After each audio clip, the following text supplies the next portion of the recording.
Yes, we're sleeping together. He's better. Now get out, she shouted at our party. So I raised my glass and left. Now he's dumped her and her reputation is ruined. Hey viewers, before we move on to the video, please make sure to subscribe to the channel and hit the like button if you want to see more stories like this. Thanks. When I met Lena, she felt like sunlight after a long, gray winter. She was all charm and motion, always surrounded by people, always laughing a little too loud, always talking with her hands. I'm not the kind of guy who fills a room like that. I'm more of a stay in the corner with a drink and watch kind of person. But Lena had this way of making you feel like you were the only one she saw. When we started dating, she used to say I balanced her, that I grounded her wild energy. I like that. It made me feel like maybe being quiet had its place. I'm Ethan, 28, an architect. I don't make six figures or post gym selfies, but I'm steady. I work, I come home, I cook, I listen. That's who I am.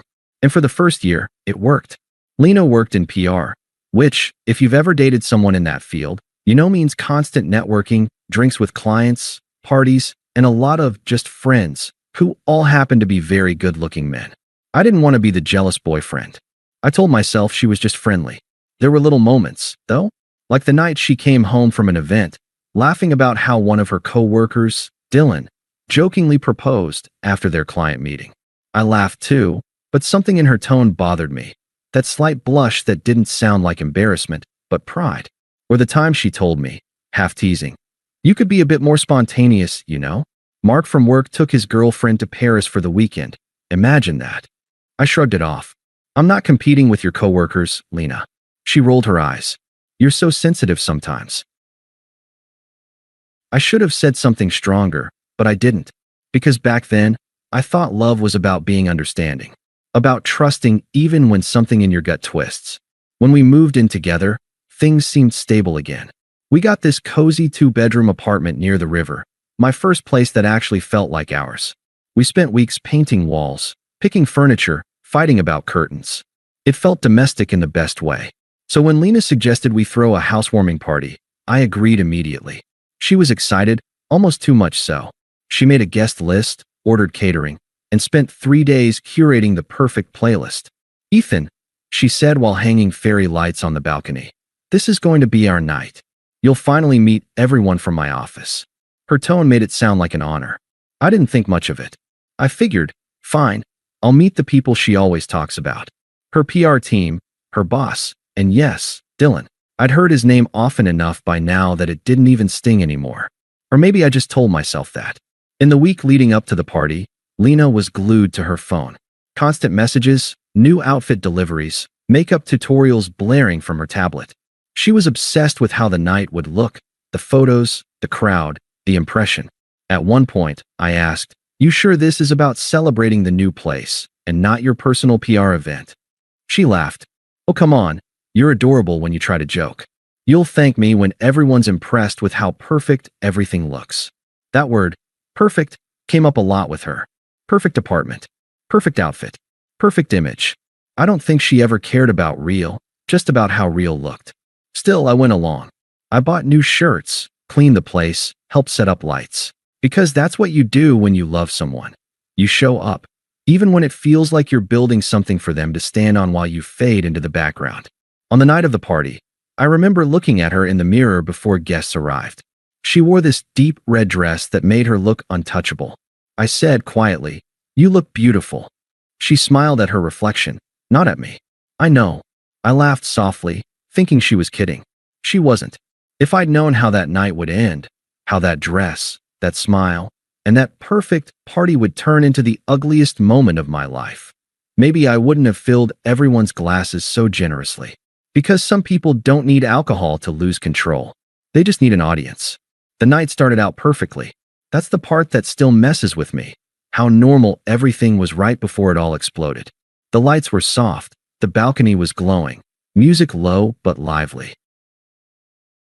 People drifted in and out, laughing, drinking, clinking glasses. Lena was in her element, moving from group to group like she owned the air in the room. I was behind the kitchen counter, topping off champagne flutes.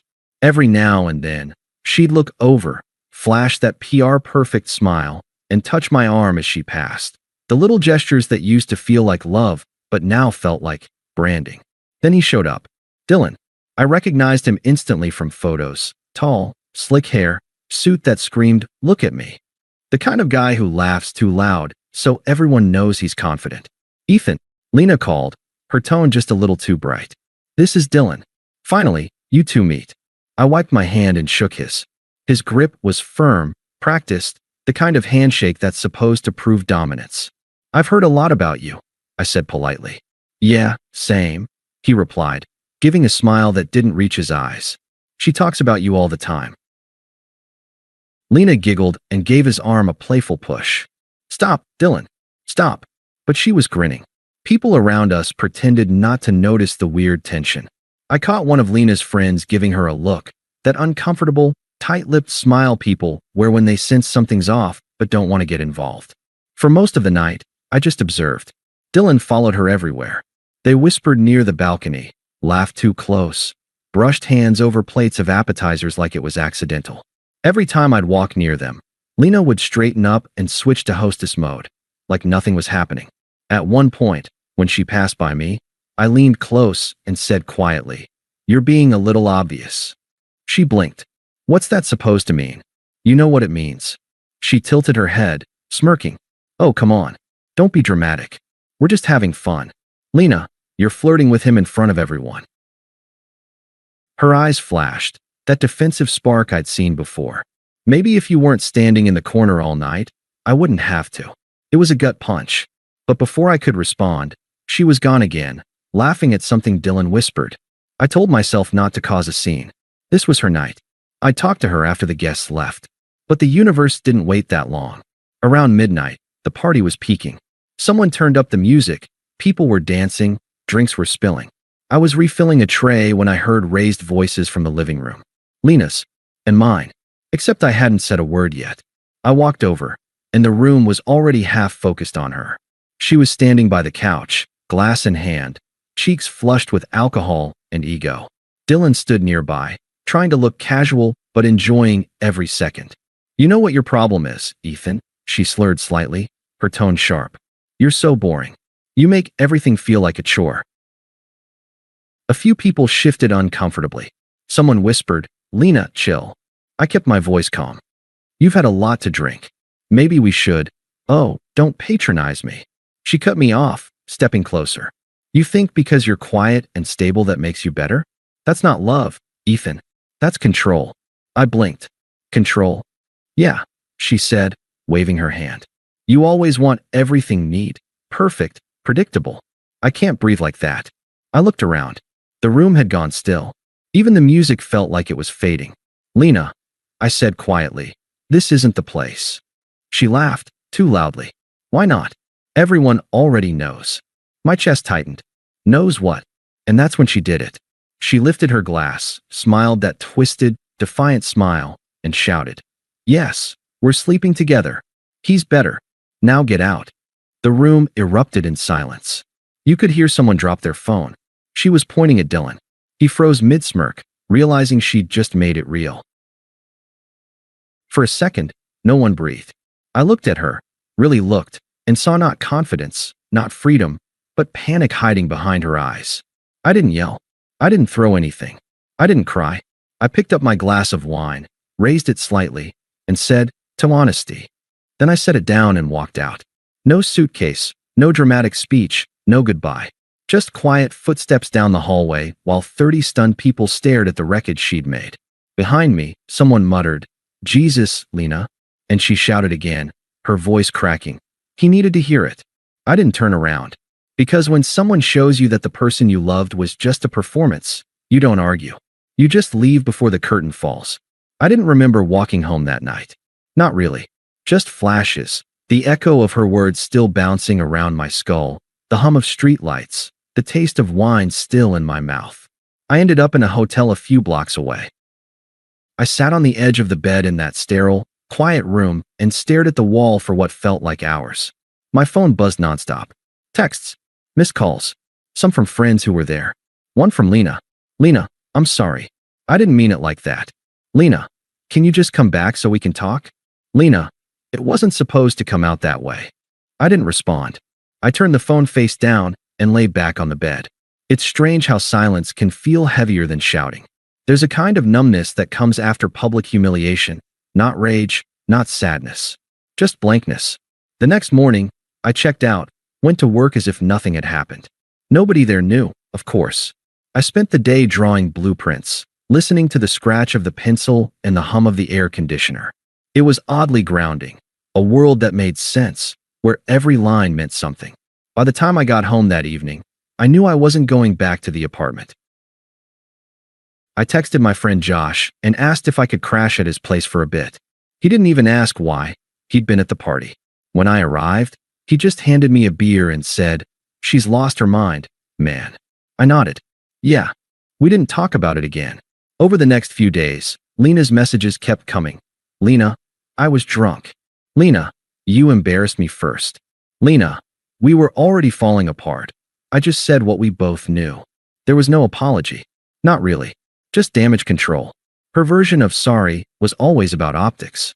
And sure enough, within a week, the story started spreading through mutual friends, co-workers, social media.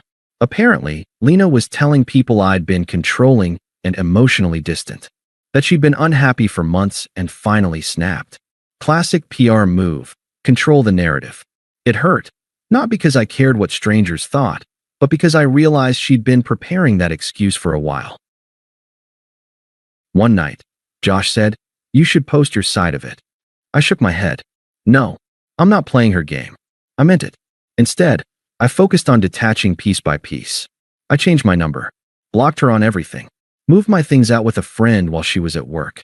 I even told the landlord to take my name off the lease. Losing the apartment didn't bother me. It felt contaminated anyway. What did bother me were the quiet moments, brushing my teeth in Josh's bathroom and realizing her toothbrush used to be next to mine, hearing a song she liked while driving, seeing a red dress in a store window. Grief has a strange way of showing up when you least expect it. But even through all that, I never broke my silence. Not once. I didn't text her, didn't stalk her profiles, didn't try to prove anything. I let her version of me live online, the boring, controlling guy, because I knew eventually she'd trip over her own lies. People like her always do. Weeks turned into months. The calls stopped. The noise faded. And something inside me started to settle. I realized that the night she screamed at me wasn't just the end of us. It was the end of the part of me that tried to earn love through patience. I'd been loyal to a performance, and when the curtain dropped, all that was left was silence. And for the first time in a long time, that silence felt like peace.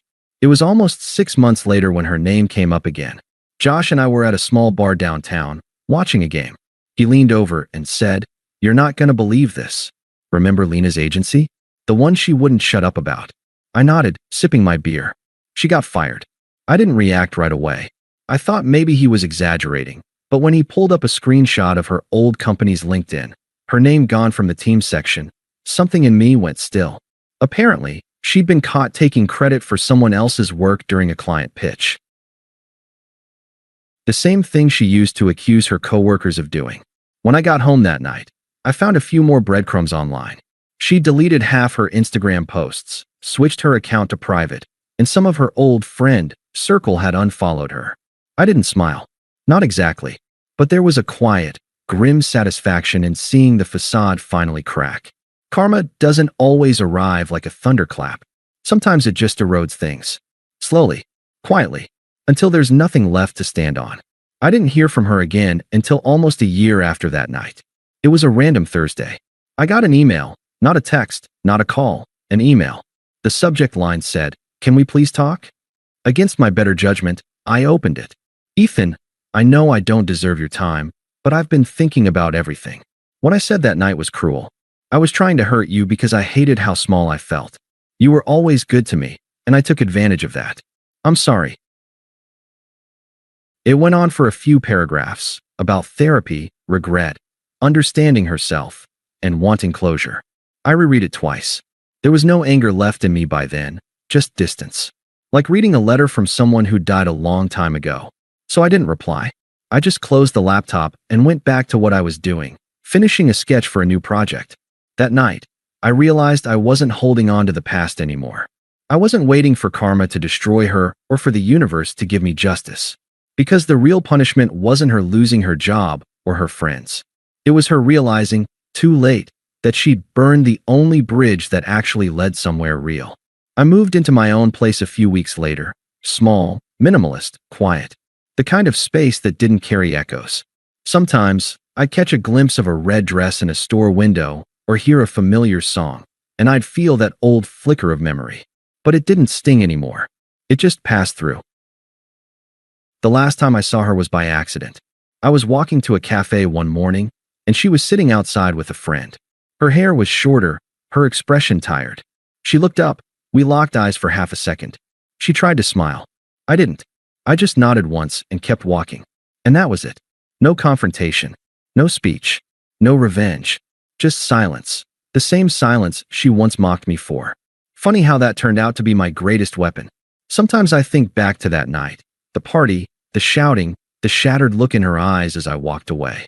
It used to haunt me, wondering if I could have done something different, said something smarter, been someone stronger. But I realized, I already was strong. I just didn't see it then. Strength isn't loud. It's not the toast, or the comeback, or the moment everyone gasps. It's the quiet decision to let go, even when you still care. Lena taught me something, in her own twisted way. Some people only feel powerful when they can make you react. The moment you stop giving them that power, they lose everything. And me? I built something better from the silence she left behind. These days, I still raise my glass sometimes. Not in anger, not in memory, but in gratitude. Because she didn't break me. She revealed me. Thanks for watching. Make sure to subscribe to the channel and hit the like button. What do you think about this story? Share it in the comments.